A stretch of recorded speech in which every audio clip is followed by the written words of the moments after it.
En septembre 2025, l'étude OpinionWay pour BlackRock a interrogé plus de 1000 Français afin de mieux comprendre comment leurs réflexes et leur psychologie influençaient leurs décisions d'investissement.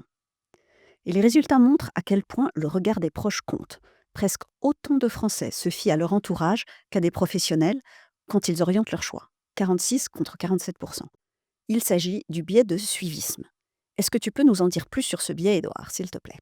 Alors, le biais de suivisme, c'est simplement la fait de prendre une décision, sans esprit critique. C'est-à-dire qu'on va suivre aveuglement l'avis d'un tiers.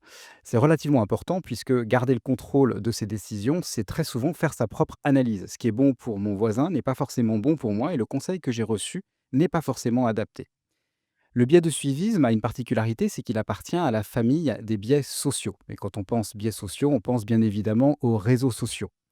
Ce biais est particulièrement présent chez les jeunes. 27% d'entre eux se tournent vers les influenceurs, donc ils vont trouver cette information sur les réseaux sociaux. Cette information n'est pas forcément fiable pour autant. Donc il est relativement important de garder cet esprit critique, quel que soit le média qui véhicule l'information que l'on reçoit, et bien évidemment l'accompagnement par des professionnels ou par un tiers qui s'y connaît est relativement important.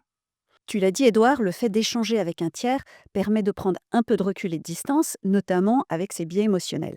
Mais il est important de garder son libre arbitre et de se détacher des tendances, des effets de mode qui peuvent évidemment se révéler néfastes. Ce n'est pas parce qu'une majorité agit d'une certaine façon qu'elle a raison, et toutes les bulles de marché qui ont éclaté nous le rappellent. Il est important de garder son libre arbitre et de répondre à ses exigences propres.